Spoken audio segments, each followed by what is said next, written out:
Shalom. This is Rabbi Mark Kunis and my taste of Torah for Parshat MatotMasey 5780. The numbers of coronavirus cases is now spiking, and most of us are rightly staying closer to home. Living in close quarters can amplify emotions and sometimes, unfortunately, can find release in anger. Let me caution you to avoid expressing your anger at all times, especially to your loved ones, especially now. In the first week of this week's double Torah portion, Moses lets his anger get the better of him. Moses was angry with the commanders of the army because they didn't follow God's instructions regarding the defeat of the Midianite people. God had told them to wage war against Midian, who enticed the Jews to commit acts of immorality and adultery and idolatry. The troops killed the males, but they spared the Midianite women.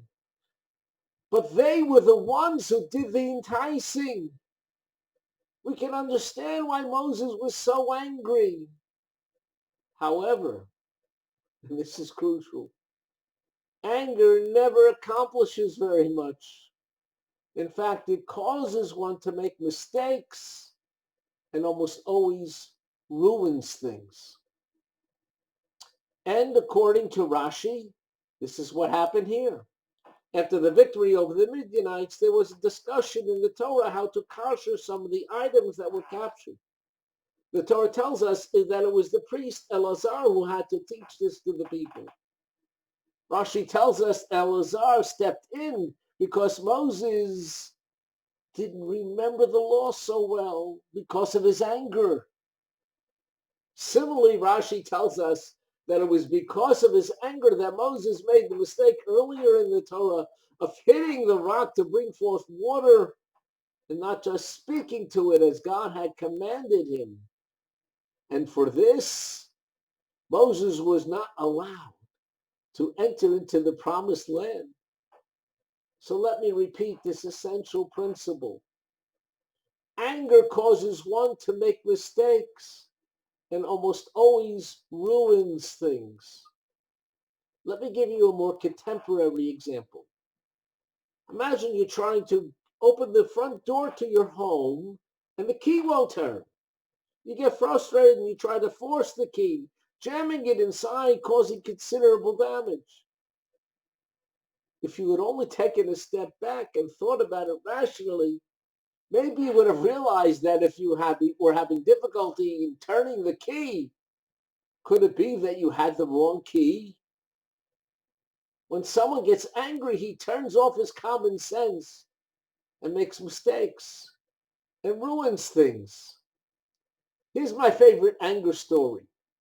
I remember standing in line at Hartsfield Airport waiting to have my baggage checked. The man standing in front of us didn't tip the sky cap. In fact, he lectured him about taking special care of his two bags. He even cursed him when one of his bags tipped over accidentally, and then he angrily stalked off. As I stepped up to take my turn, the skycap had this broad smile on his face. I asked him how he was able to keep smiling, given the sometimes difficult people he had to deal with. What do you mean? He asked.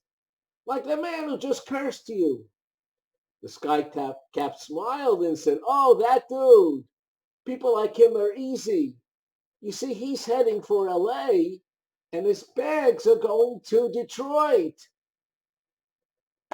My friends, anger can destroy years of investment in a relationship in a minute.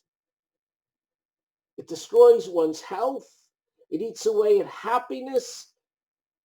It causes a person to lose his ability to think clearly.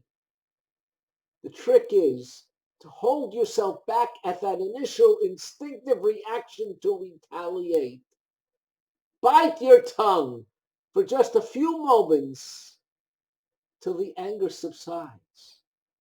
I promise you, you'll be happy that you did. It's no wonder that the Talmud compares one who gets angry to one who worships idols. So let me caution you once more, when you feel the urge to express anger at your loved ones, especially now during this pandemic, bite your tongue, pinch yourself, do whatever you have to do. Just don't let yourself get angry, or at least don't let it show. Think about why you love them and just let the anger go. Have a great Shabbos.